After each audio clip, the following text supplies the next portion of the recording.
Good afternoon, everyone, and welcome. My name's Catherine Wall. I'm the Managing Partner at McKinnon et al., and we are a specialist consulting company that advises food businesses around their strategic planning and their export strategies. So I'm absolutely thrilled to be hosting this afternoon's session on two really important topics that we've got. The first one, sustainable packaging. This is around balancing food waste reduction and delivering material circularity. I think is a critical one for us both as food industry professionals and also as food consumers. We all eat and we all shop. So this is a conversation that I've been having with our various clients as we do their strategic plans. It's no longer just around the competitor strategy and product strategy. Things about managing our waste and being responsible citizens have become a really critical, important part of corporate strategic planning now as well. So we've got a fantastic panel that are going to come and guide us through the discussion around circular systems with packaging. And I'd just like to, before we introduce them, introduce you to this. You've all got one of these, and I know you won't be checking Facebook while you're sitting in the audience. What you'll be doing is just sending me a little question that I can ask the panel at the end of this session. So feel free to just pop in questions as they come into your mind, and we'll catch up with the panel at the end of this session and talk through your questions. Or alternatively, if you want to ask them in person, we're going to have some roving mics around the session as well. So just to get started, I'd like to introduce you to the moderator for the panel this afternoon. Brooke Donnelly is the CEO of the Australian Packaging Covenant Organisation, and any of you in the food industry have probably got a good understanding of what that organisation does. It enables businesses, government and industry to design and utilise more sustainable packaging throughout the supply chain to reduce its environmental impact. That might be new to some of our international visitors, but most people in Australia are really well aware of that. So Brooke's also been involved in a number of other fantastic initiatives, the Product Stewardship Cluster. She's been behind initiatives such as the Drum Muster, which is a fantastic program that collects old ag chemical drums from farming sites and recycles them. And I'm sure Brooke will talk more about her experience as she guides you through this afternoon's session. But interestingly too, she's also been on the business side of recycling and sustainable packaging as well, and comes from a family business background in specialising in recycling of industrial packaging. So Brooke Donnelly is very well credentialed to lead this panel this afternoon. So I'd like to welcome Brooke and the panel to the stage. And please send through your questions during the session. Thank you. Yep. Excellent. Good afternoon, everyone. Thank you for coming along. I mentioned to Richard, I feel very much at home here.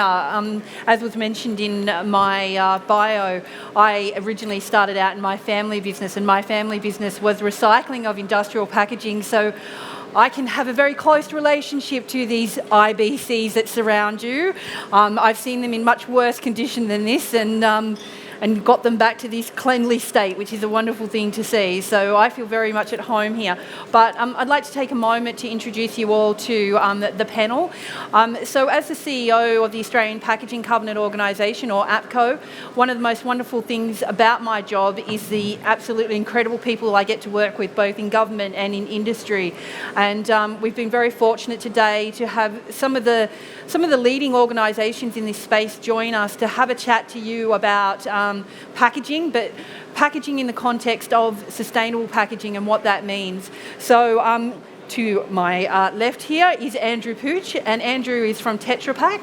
And Andrew's going to talk to you today a little bit about the food waste issue and the role of packaging in the functionality of reducing and managing food waste, which is fundamentally, frankly, a much larger issue than packaging. Currently on this planet, 30% of all the food that is manufactured is thrown away. So food waste is an incredibly huge issue, and something that we need to make sure is managed in the context of packaging.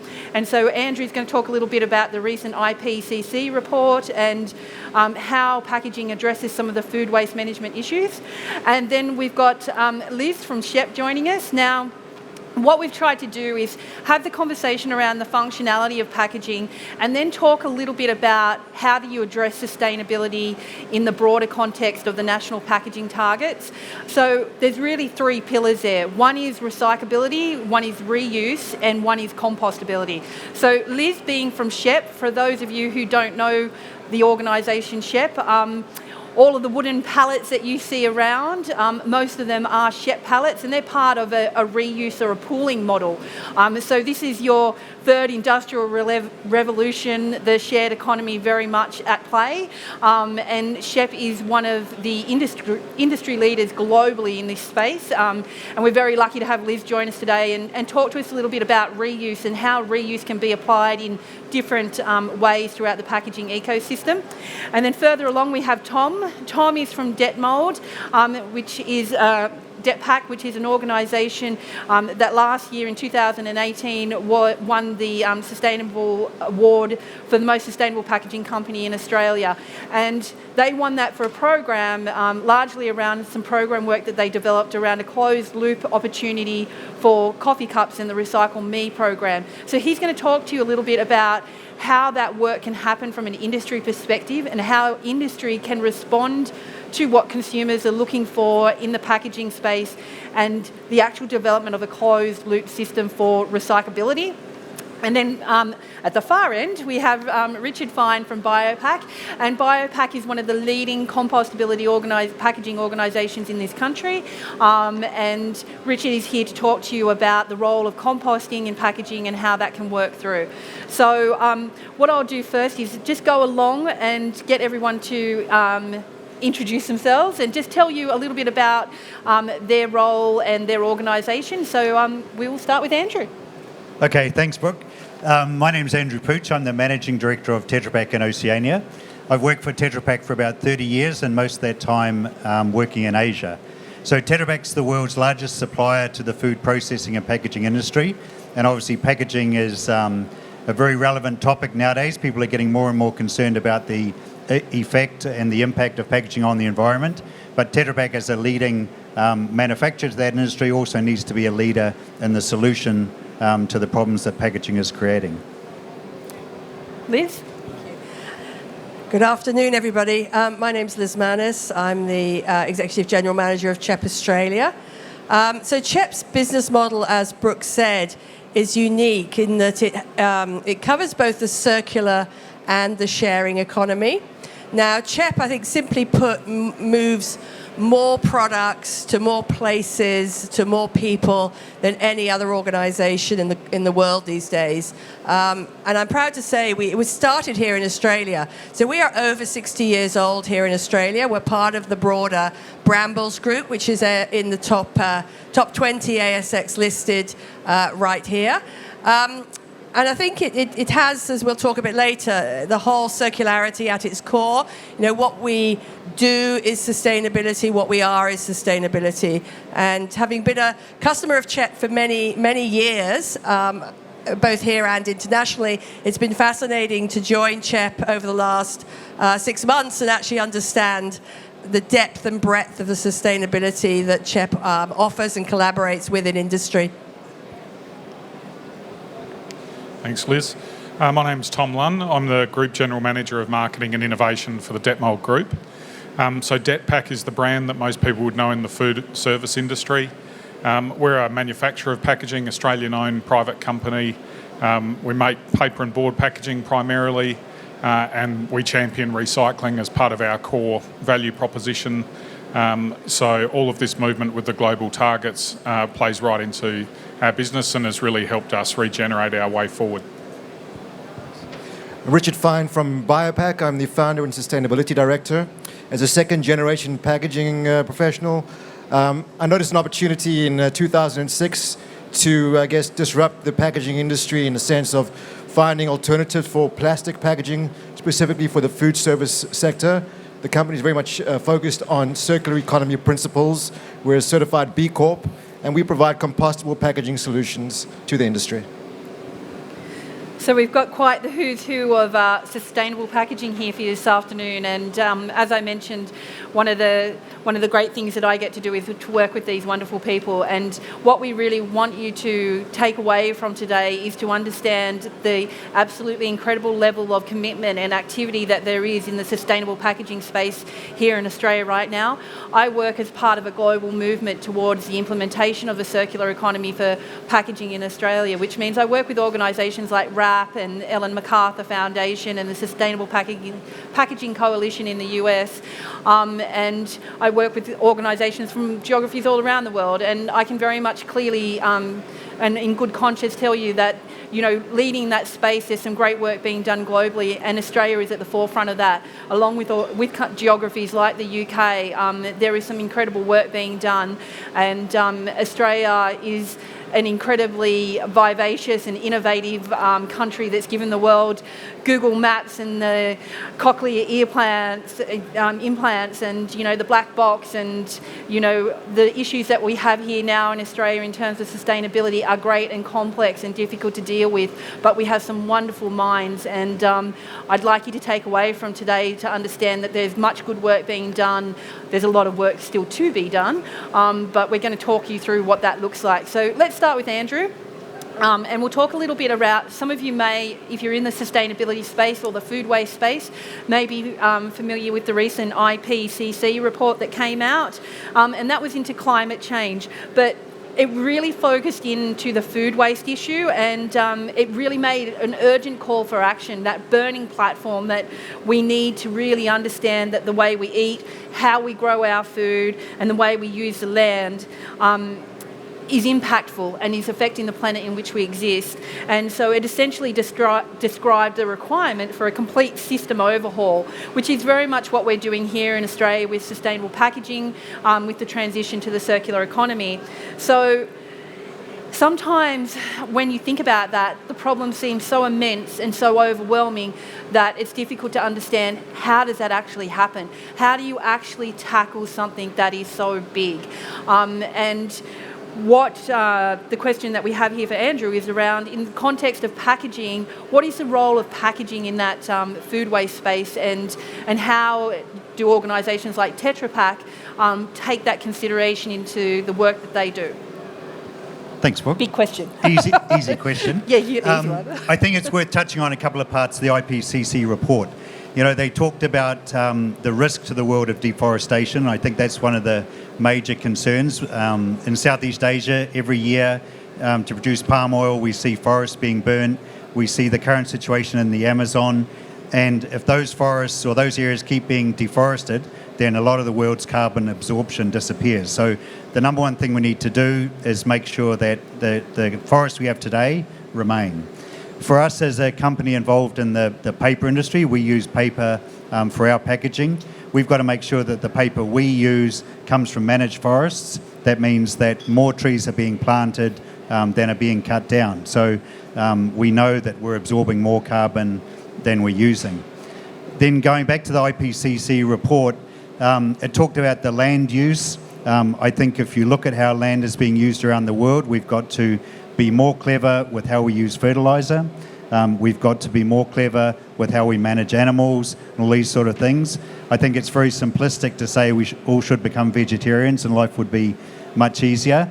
But the reality is we need nutritional balance in our lives. And while some land is good for growing vegetables, other land is also more suitable for animals. So both things can coexist. The thing that humans need is protein, and we've got to make sure that whatever protein is produced is actually absorbable by people. There's lots of protein that's not fully absorbable, and these things need to be understood also. Maybe in the future protein will come from other places. I saw a booth down the other end of this hall talking about insect protein, so we should all get along there and learn about that. Like bugs. Yep, exactly. You mentioned about 1/3 of the world's food going to waste, and I think that's a pretty disturbing statistic that we're seeing more and more nowadays. And obviously when it goes to waste, there's a big carbon contribution from that wasted food. And if you ranked the carbon emissions from food waste, it would be third in the world behind China and USA. So a tremendous amount of greenhouse gas emissions are coming from food waste. So the role of the packaging industry is to preserve the food, is to help distribute the food and to help minimise the food waste. And why that's so important is most of the food waste is at the production end in developing countries, and it's at the consumption end in developed countries. So the role of food packaging and processing goes right from production all the way through to consumption. So it's a big question. It is a big question. And I suppose if we start to break it down a little bit, food packaging, and as you mentioned, Tetra Pak is, one of the global leaders in this space. It's an incredible balancing act. I mean, you are trying to balance between sustainability, freshness, health and safety, and of course you want to minimise that food waste. So from a design perspective, how do you approach packaging design when you have so many competing priorities? What is your way of actually going, well, what's the most important thing we need to address here? Right, well, I think definitely the most important thing is delivering nutrition to consumers. That's the primary role of food packaging. So the invention that made Tetra Pak famous was the aseptic package. So with aseptic packaging, we can achieve long shelf life in food without refrigeration and without the need for preservatives. So that's really the key thing. It was actually voted the most significant food science innovation of the 20th century. So I think aseptic packaging everyone takes for granted, but perhaps not appreciating all the things that it can do. For us today, the challenge remains to make sure that it's also sustainable. So we try to use the minimum amount of resources we can in our packages. We try to make sure as many as possible are renewable. We want our packages to be recyclable, and in the future, we want to have some recycled content in those packages too. I think that brings up some really interesting points, because it's easy to, and we know the challenges in the space, and I mean, you've mentioned the aseptic packaging, and you're right, there's some challenges in how do we manage that effectively at end of life. So what role does technology and innovation play in that kind of, in both within the global food waste challenge, but also, particularly in the packaging that you're addressing? Can you think of any really exciting new or emerging kind of sustainable packaging technologies that you would see paving the way to address some of these, both the priorities, but also, some of these challenges around managing end-of-life packaging? Well, we're working on things now to have recycling of our packages actually on the ground inside Australia, so we're not a waste product that has to be exported for reprocessing. We want to have recycled content in our packages in the coming years, but I think more important for us is to take a bigger picture view of sustainability, because food manufacturers are interested in how to use less energy, how to use less water, how to use less chemicals. I think this is the major contribution we can make to the whole sustainability question.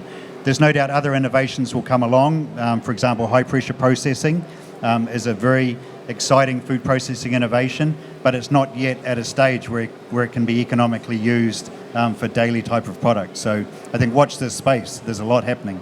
Yeah, it brings up an interesting, there's a lot of organisations, and I mean, I'll speak to the organisations here that are under pressure to respond to the issues around plastic and looking to explore more sustainable alternatives. So what would your advice be to those businesses that are looking to understand what some of those alternatives could be? Sure. I think the key thing for us, or the key thing we'd suggest to people is ask questions about whole life cycle analysis. It's very easy for people to focus on just a short part of a product or a package's life cycle, but they really need to ask the challenging questions to that manufacturer. Understand how is the raw material for this product produced? How did you actually make this stuff? How is it distributed? How is it used in the manufacturing environment? Because I think when people start to look at whole life cycle analysis, the picture changes a little bit from just looking at one small part of a product's life cycle. For example, something that people say, well, this is 100% recyclable, so it must be fantastic. Maybe another part of its life cycle, it's used a lot of energy or a lot of non-renewable resources to be created. In Australia, we're in the midst now of doing some full life cycle analysis on Australian food and beverage packaging. We're going to publish those results in a few months' time, and I think it will explode some myths about what is sustainability in the food packaging market. Well, we'll look forward to seeing that. And I think from an APCO perspective, I think one of the most important things we say when you are looking at alternatives to packaging or current packaging formats is talk to other people, engage with industry, engage with organisations like APCO, with your local and state governments, with the agencies that are around you. There is so much good work going on, but the most important thing to realise is how do you leverage that? And this is not an insular piece of work. This is about a collective action towards achieving a sustainable packaging, and the best way we can do that is collaboration. We all need to we're all heading in the same direction, and if one of us doesn't get there, none of us get there. So this is about working together on this, and the one thing that APCO would recommend to anyone who is looking to understand how they can make those changes is talk to your supply chain, talk to the people you work with, talk with your industry associations, have these conversations. This is how we drive and make change. Okay, so we shall... Absolutely. Thanks, Brooke. Let's move on. We'll go along in the order, shall we? How about that, Liz? Girls next. All good, all good. All right, so let's talk a little bit about reuse. And I'm so pleased for you that Liz was able to join us today, because I have a great passion for the work that I do, and I have a history in this space, but reuse is one of the most untapped models for application, especially here in Australia. Most people don't even think through the possibility of reuse and how you interact with the product that you're currently working with, and how very different that can be in the context of the reuse model. So I was so pleased when Liz could find some time to come and talk to us about how an organisation like CHEP has done this really well for a long time, because it's really important to actually expand the mind and your thinking around the circular economy. And it's not just about finding recycling solutions or composting solutions. It's also this huge untapped space of reuse, and how we can engage with the products that we touch and feel every day in different ways, and use them in different ways that ensures the utilisation of those materials again and again and again. So Liz, having given that big rap for reuse, because I'm a huge fan. Thank you, Brooke. It is, it's much commonly utilised approach in some other countries. So, like if we can think of the German approach to bottling, for instance, we're also starting to see a lot of those kind of new subscription-style systems being trialled. Do you consider reuse a big opportunity? I probably should have, not oversold it so much before I asked that question, but there you go. Especially for packaging here in Australia. And I suppose, what advice would you give to businesses looking to integrate it into their business or their broader supply chain? Yeah, no, I mean, absolutely. The opportunity for reuse in Australia is incredibly large. I genuinely think we're at the tip of an iceberg at the moment. So CHEP's what's known as a pooling company. So basically, we actually hire containers, we hire crates, we hire pallets. Everything is reused. So it all comes back. They exchange between customers, and then they eventually come back to us for repair, for washing if appropriate, and then they go back out for rehire again. So it's... when I think about the overall use piece, though, for us, I think ownership of assets is really important. There are so many situations in this country where people with all good intent are using and reusing assets, but they have an open model and assets get lost. They end up, and I'm sure there's many people in this audience who might have the odd milk crate sitting in their garden, or the odd bread crate sitting in their garage with their tools in it. So I think for us, asset ownership is really important, because it allows you to really bring back, to control where the assets are, to bring them back. Our networks, we have online and mobile systems. So whenever a customer uses one of our assets, they have it for so many days, they send it on to another customer, they actually transfer that asset through our systems to the next customer, and so on and so forth, until we sweep them up generally at the retailer's DCs, and we bring them back and we repair them, we mend them, we do plastic welding, we obviously repair pallets. So it's the ownership of assets is really important part for us of the reuse economy, because it just ensures, it's an insurance policy that you really are getting that circularity going overall. And then I think in terms of the second part of your question, which was about, well, what are the opportunities? There's a lot of low-hanging fruit out there. I hate to think how much single-use cardboard is actually happening. Thinking about your life cycle analysis that you were talking about, Andrew, we've done we do some similar analysis for many of our customers, and the cost of a single-use cardboard container versus a crate through from a manufacturer or maybe from a produce grower through into a supermarket and on into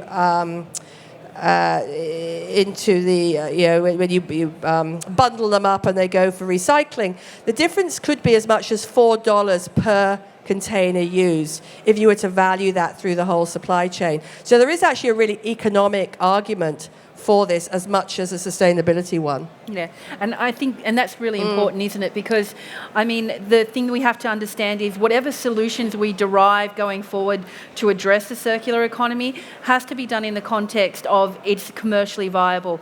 There is no point in setting up programs that will last for 3 or 4 years. We are systematically changing the way in which we do business, which means we need to consider the economic impacts of that as well. And so that's, you know, a really powerful thing about the reuse model. There was a recent GreenBiz article, and it described CHEP's approach as having circularity at its core. How important would you say it is to have a holistic and a complete approach to sustainability? And I suppose, what advice would you give to businesses who might find this complete approach just a little bit daunting? Well, I think... I mean, it isn't something that you should enter into lightly. I think any progress that we make is progress, and we should always reflect and acknowledge and celebrate that. In terms of the holistic approach that we take, we look at it from right when we have, in terms of the forests that we work for, so all of our timber that goes into our pallets, for example, is sustainable. We have 100% what's called chain of custody here in Australia, which means that it works within an ecological system, that the forests are regenerated. So our pallets that we've got if I think about actual assets in this country, we've got over 20 million assets out, circulating in Australia on hire or in our depots. All of them have a purpose, and all of them have a secondary use. So all of the wood that we use in our pallets that we repair, we would replace boards on them. If the boards can no longer be used, they get chipped up for mulch. In terms of our plastics, if it's beyond repair, it would get chipped up as well and go back in for recycling for other plastics. So we don't send anything to landfill, and we think very, very, very hard about the actual use throughout its entire life of all of our assets and how they transfer, how long. Many of them go on for years and years and years because we take care of them, we repair them, we recycle them, we wash them, and we send them out again. So it is a fabulous system when you think about it holistically, and it's very important to us. And I have a phrase that we use internally with our staff, which is, sustainability is not just what we do, but it's who we are. And it helps them think about, even in our kitchens, we have mugs, we don't have plastic cups. I think I got called out the other day because I had some of these plastic bottles of water on the table, and one of my employees pointed out that really I wasn't role modelling. So people are passionate, and that's great, because that's what we want in our business. We want people who are not afraid to point out where we as a company aren't maybe living up to it, because we can continually improve. But it is daunting, but I would just acknowledge that you start somewhere and you go from there. Yeah, I think one of the interesting, I remember from some years back, one of the interesting comments that was made to me about somebody internally from CHEP was, and it brings to the fore this discussion around reuse and the fact that reuse drives a change in the way in which you perceive the products you engage with. Because you're repairing them, you're looking after them, there is a level of consideration as to what those products are and how you're using them that perhaps doesn't happen in a single use or a convenience type model. And that was conveyed to me by somebody who worked within CHEP, who told me the story of another one of your little internal things of asset management. And I remember saying, that's so like all these like millions of pallets, how do you keep track of all of that?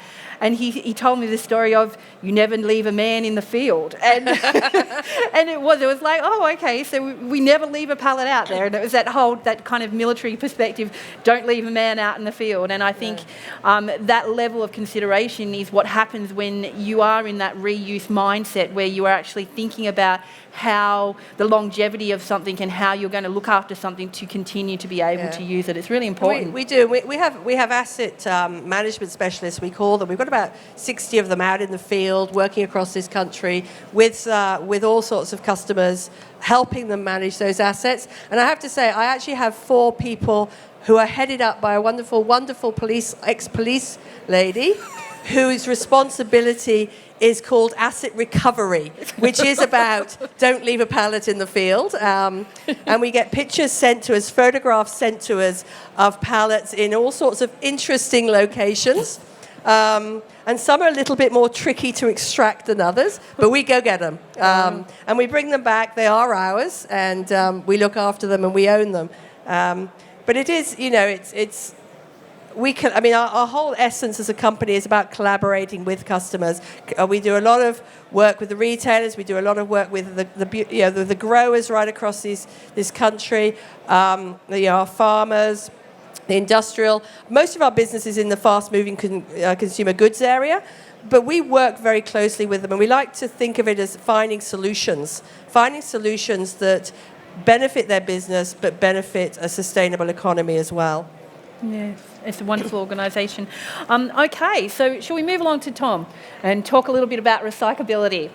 Okay, so Tom, part of the journey of your organisation has been around the Recycle Me coffee cup program, and I mentioned this briefly before, and we really wanted to kind of focus in on that a little bit and some of those global trends that you're seeing in sustainable packaging in this recyclability space as well. So the Recycle Me program tackles arguably one of our most emotive packaging issues, and for those who work in the packaging space, the coffee cup recyclability issue has something that's been around for some time now and created quite the debate. It's not, in terms of the volume of material, the largest volume material issue that we have, but it's one of those ones that everybody is aware of because everybody touches it and feels it, engages with it, sees it every day. And so, finding solutions to that has been the challenge here in Australia the last couple of years, and that kind of single-use coffee cup sort of approach. So if we take the reuse discussion out of that sort of space and we focus in on that, and we start to look for a completely new and creative solution. So what kind of advice would you give to other businesses that consider a closed-loop solution to their waste challenges? And maybe you can just talk a little bit what I mean by closed-loop in terms of your program. Yeah, thank you, Brooke. Very similar themes, not rehearsed, but I'd use the words authenticity behind anything you're doing in a closed loop. So, we talk about whole-of-life analysis and life cycle analysis. If anyone can pick one part of their product that appeals to the consumer, make a claim, an environmental claim. We knew with coffee cups some years ago there was an issue. The number in the industry was roughly 1% of coffee cups were being diverted from landfill. And the brands we deal with, big food service brands, were very concerned. No brand wants to be associated with waste or doing the wrong thing, just as we, as a 70-year-old packaging manufacturer, don't want to be associated with doing the wrong thing either. So for us, the closed loop came about after we went and spent a lot of time with recyclers, a lot of time in MRFs, a lot of time with collectors, all sorts of people around the world, trying to work out what was genuinely going on. To keep it very brief, there's really two issues. One, separating coffee cups through your curbside recycling is very, very difficult. They behave like containers and normally end up in the plastic stream as a contaminant rather than in the paper stream. So that's problem number one, is the sorting.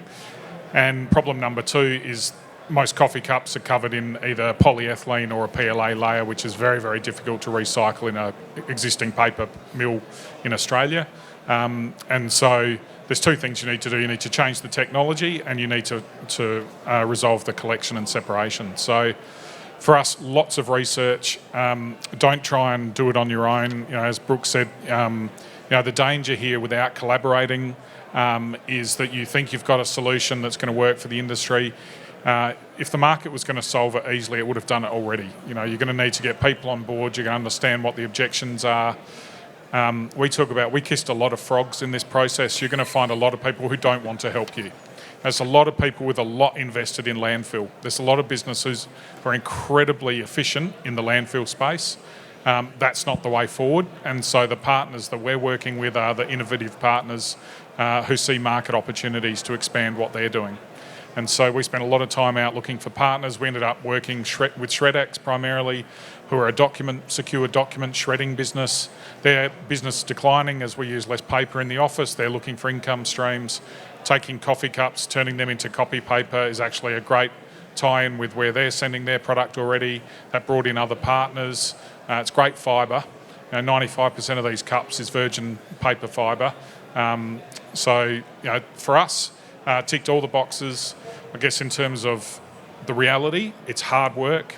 It's a big investment and it takes a lot of time. Really rewarding for our staff, really rewarding for my team, a lot of resilience for my team. But we've won awards. We've got a lot of leading brands taking up the offer now. We launched in the UK very recently and it's taking off very, very quickly because consumers and brands really get it. They've been talking about it for that few years longer than we have here. So be authentic and you've got to go right through and really make sure you're protecting yourself and all of the brands and people you're going to bring along in that journey.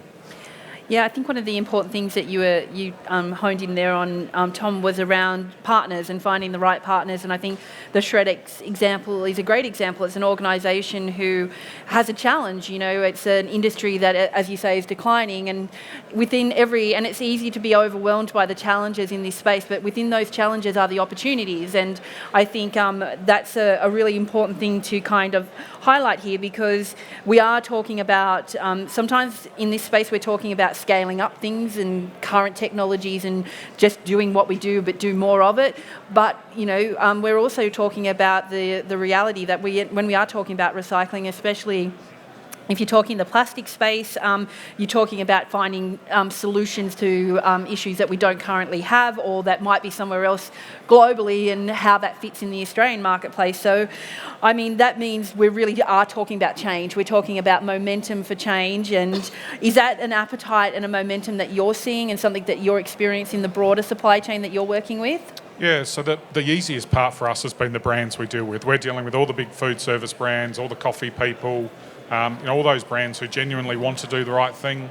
You think of a barista in Melbourne, who else wants to do the right thing more than, your barista wanting to understand the coffee comes from the right place, the cup's going to end up in the right place, sustainably sourced. So the brands has been really easy. Consumers generally want to do the right thing. The war on waste certainly helped this. It's helped with the brands. The anti-plastic sentiment that's been talked about here this week is certainly helping drive brands to react. I think consumers still like to think that putting a product in a particular bin is recycling. It's not. It's the start of sorting. It actually isn't a recycling activity. And so that's been there's a lot of education, there's a lot of work to do. The easiest thing for us that we've learned is once you've separated and got clean separated streams, it's not hard to get them recycled. This whole concept in Europe of the white gold, this is not waste, this is resources. If it's properly separated and dry, it's actually quite easy to solve the recycling. There's people that will absorb these streams of materials. So really we're uniquely placed, given that we're designing packaging, to make sure that we understand the materials, the streams and the ability to separate. Excellent. So working within a global market, as Detmold does, what do you think are some of the packaging or material challenges that could be well suited to the closed loop kind of approach that you've deployed here? Yeah, so certainly polymer coated paperboard is the one that's the immediate challenge in Australia. APCO's doing a lot of work in that space. So coffee cups then flows into cold cups, food pails. There's a whole lot of products that have a coating of some sort. So next week at Fine Foods, we'll be launching our cold cup in the stream. We already collect lids. They get separated and get recycled. Straws the same. The next one that goes on, again, we'll launch next week is coffee bags. So there's a wholesale coffee bag. You need a liner for that grease. That can go in the same stream. And that's really important for brands where there's now a requirement for recyclability of packaging in a whole lot of emerging contracts. So it's starting to come together. There's a demand, and certainly those polymer-coated products, are certainly a way around it. I think, in general, we're just going to tackle difficult products one by one. It's different country by country. We in South Africa, we can get a polyethylene-lined cup recycled by our partners there. But we have the same collection issue that we have here and the same separation issue we have here. New Zealand's been a challenge. They were going down a different path. Now they're starting to go down the recycling path too. So horses for courses. We found it easy in Europe. Frankly, I'd say that the legislation's a little further forward, the understanding's a little bit further forward, and the choice of mills and the choice of manufacturers of paper grades and people wanting to buy recycled content is higher as well. So all of that has helped in that scale, but we're not that far behind. No, we're catching up. Keep running, Tom. Okay, so we'll move on to Richard. Now, compostability, for those of you who are familiar with the 2025 national packaging targets, the overarching target is that 100% of all packaging in Australia will be reusable, recyclable or compostable by 2025. The compostable area can be a little contested sometimes, can't it, Richard? Definitely. But I suppose, what do you see as the role of compostability playing in driving change in kind of these global food waste issues and the packaging space?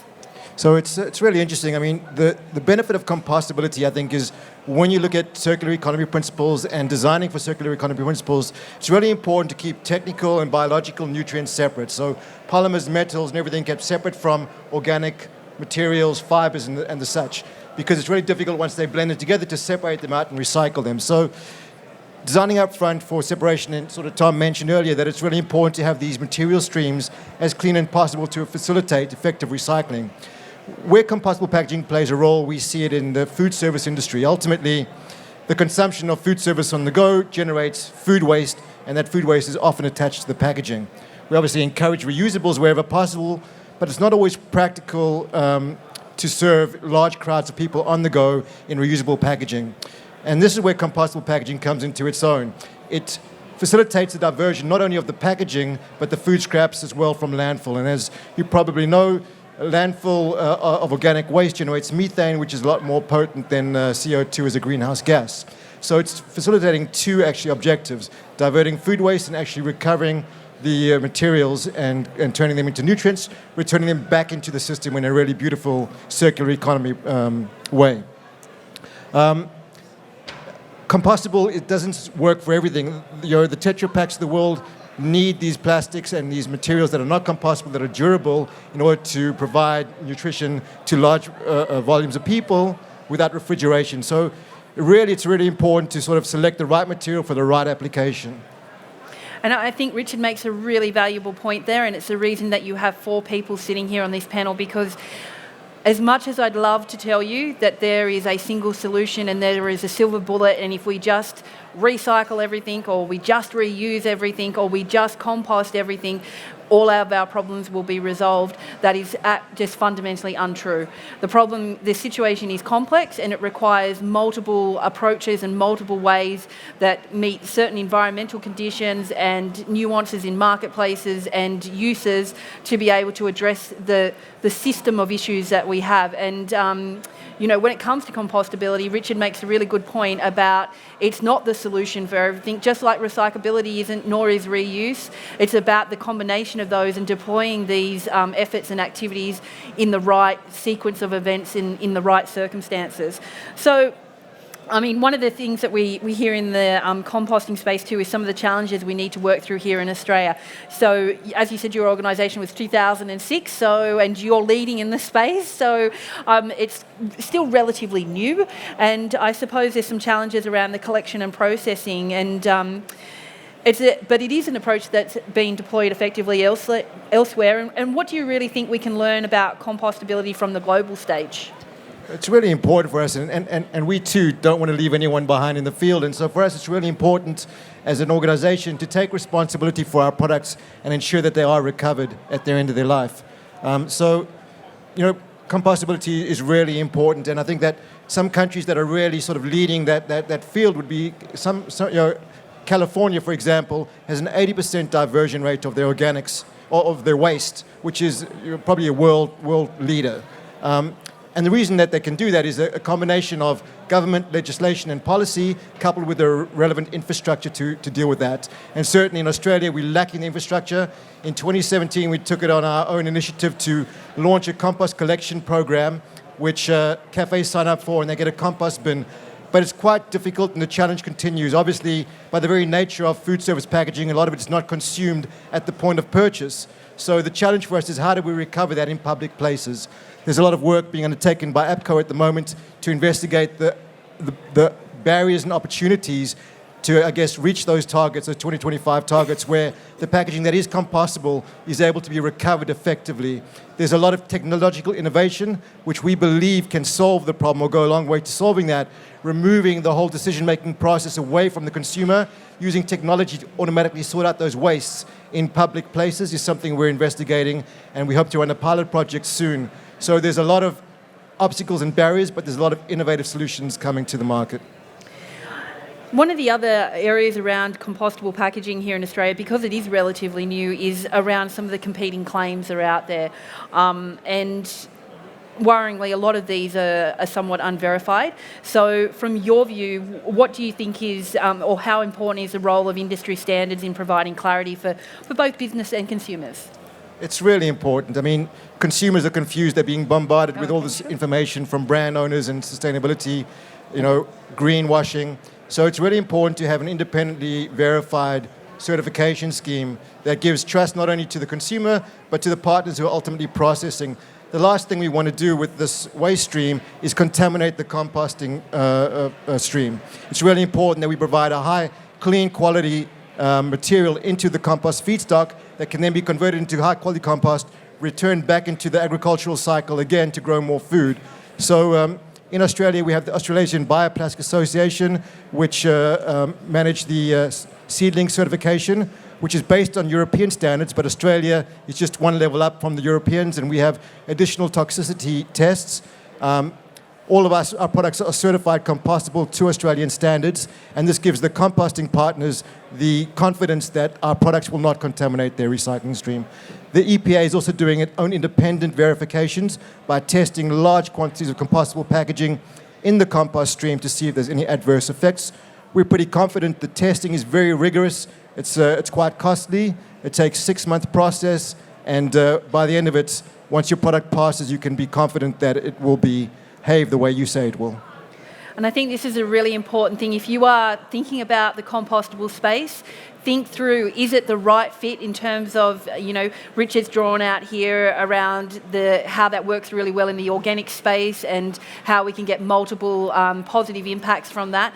But the other thing is, it is a relatively new space. There is a lot of work being done. If you are getting promised a free lunch, question why your lunch is free, because it's likely there's a level of greenwashery in that. There are standards for a reason. There are good organisations like Biopak working to these standards. And Richard will happily talk to any of you about what those standards are and how they could work with your organisation.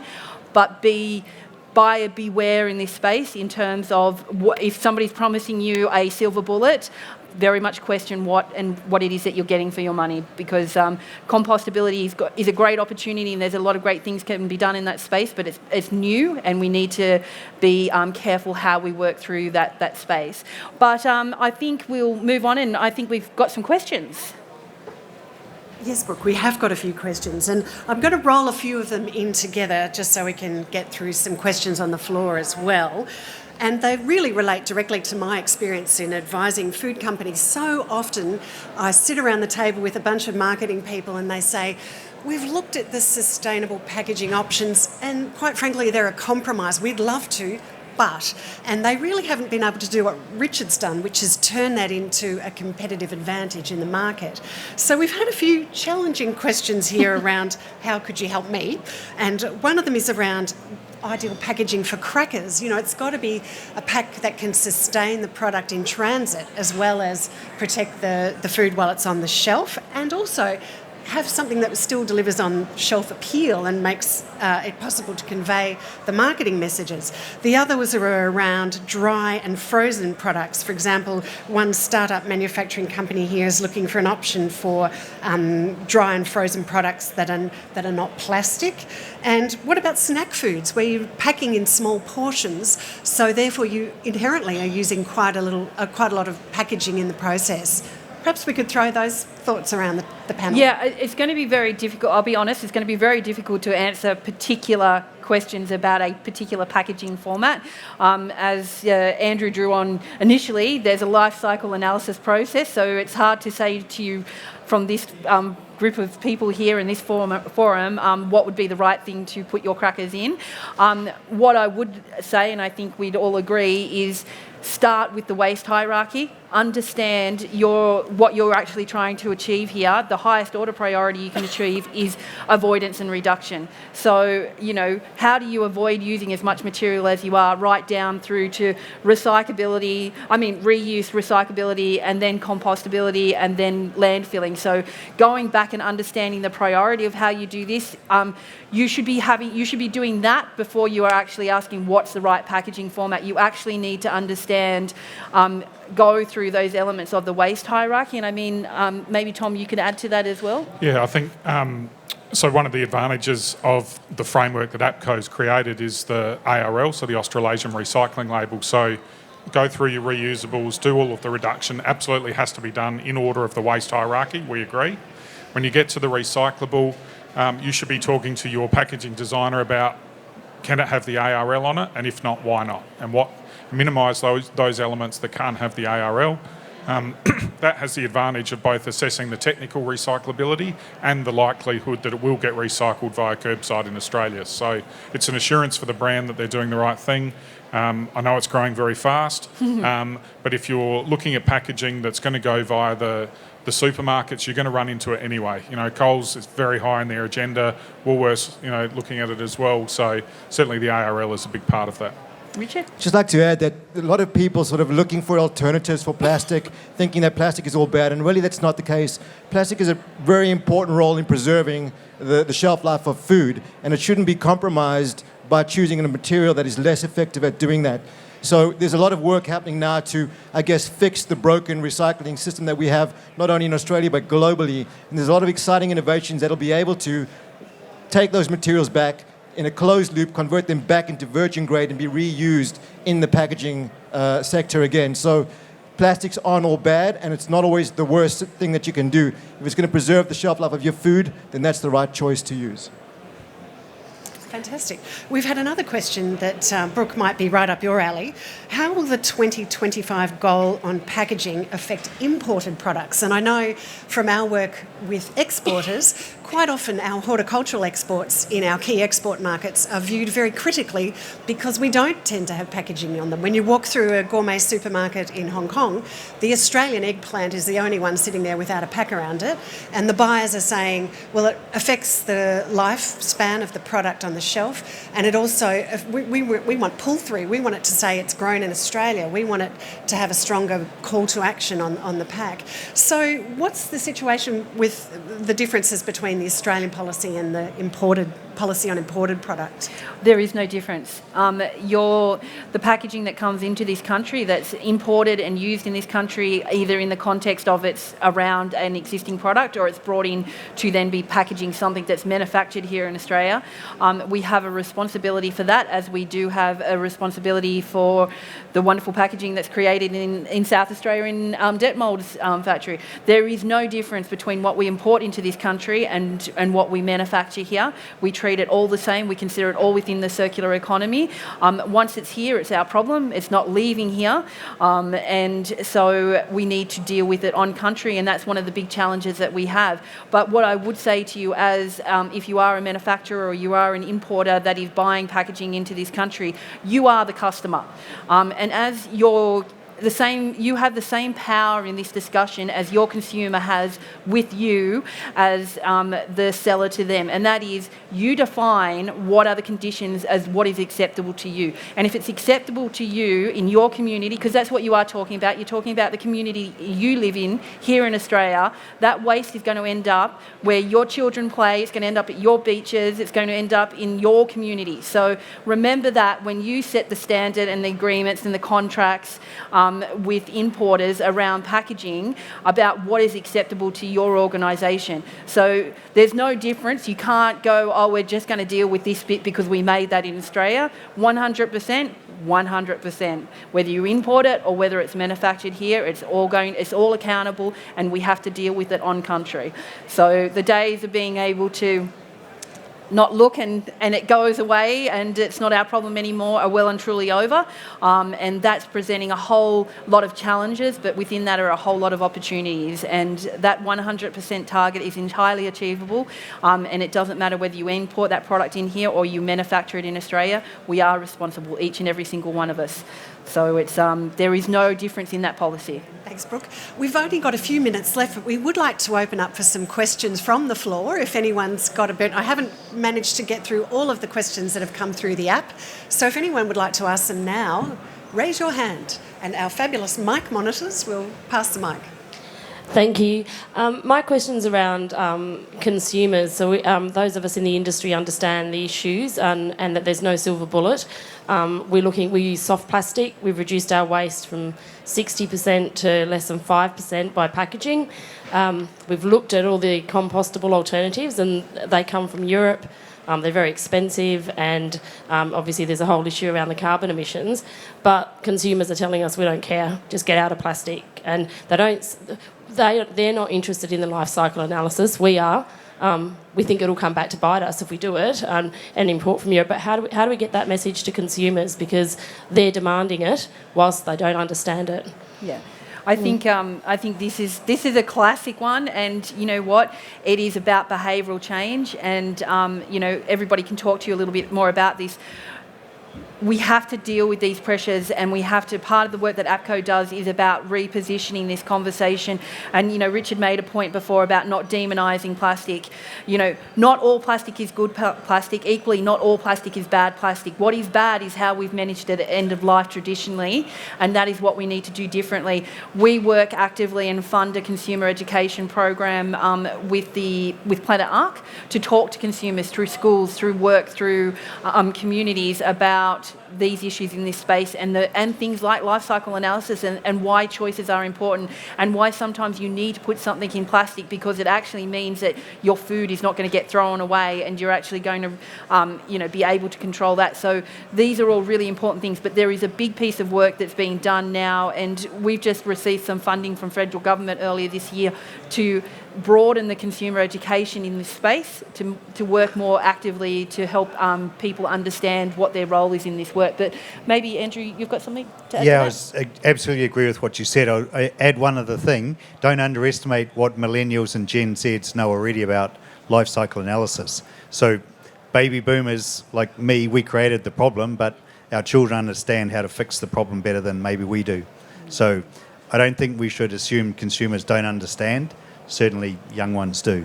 And Liz, maybe about what do you, in terms of reuse and how that can help with the consumer messaging as well? Yeah, I think it is a tricky one, there's no doubt, because I agree, a lot of food needs protection and needs appropriate packaging around it. But I think there's also, when you look up and down your supply chain, there are many things that we still do that we can solve. The use of different crates, of different bins, to transport product to the retailers is a realistic opportunity now. I was just, you read about some of the New Zealand supermarkets which have eliminated fruit and veg packaging altogether in many of those. So I think we're making steps slowly. I just think we probably just have to look upstream and downstream as much as we look internally at the products and how we manage that cycle. Tom, Richard? Possibly reframing it. I was at a discussion the other day, and Sealed Air did a case study taking the cucumber. They offered the consumer an unwrapped cucumber and a wrapped cucumber, and the majority of the consumers chose the unwrapped. But when they represented that, informing the consumer that the shelf life had gone from 3 days to 14 days, 70% of the consumers chose the wrapped cucumber. So it's really important to reframe the argument or reframe the position of the benefit of plastics in food packaging. Yeah, I think you've just got to do all your research, because replacing a standard plastic with a compostable plastic, it's still a plastic. Unless it's actually going to be composted, you actually haven't solved the issue. So you just got to make sure you do it, and then you've got to be authentic. Eventually it will catch up with you, and your consumers will value the people who've done the right thing, and people will be found out when they're not. Are there any more questions? There's a couple down the front here, Maddie. Thank you. My name is Helen. I'm from Food Innovation Australia. I'm very curious about any innovation that might be coming down the track with types of plastics that are easier to compost, but also I listen to a lot of ABC podcasts, and there was a discussion, and forgive me, I've forgotten all the references, but it was a bacterial-based plastic product, and that got me really excited, but I have not heard anything else about it since. I'm wondering if any of you have any comments. Yeah. So it's a PHA, and it's a very promising material because it is biodegradable in the ambient environment. So should it escape the collection schemes and end up in the ocean or the rivers, it will biodegrade fairly rapidly. So at the moment, they're scaling this technology up, and there's a number of companies working on it. It's not quite commercialized just yet, but hopefully in a year or two, it'll be available, and a lot of applications, obviously locally. It's also really important to be aware that especially these kind of technologies need to be well tested.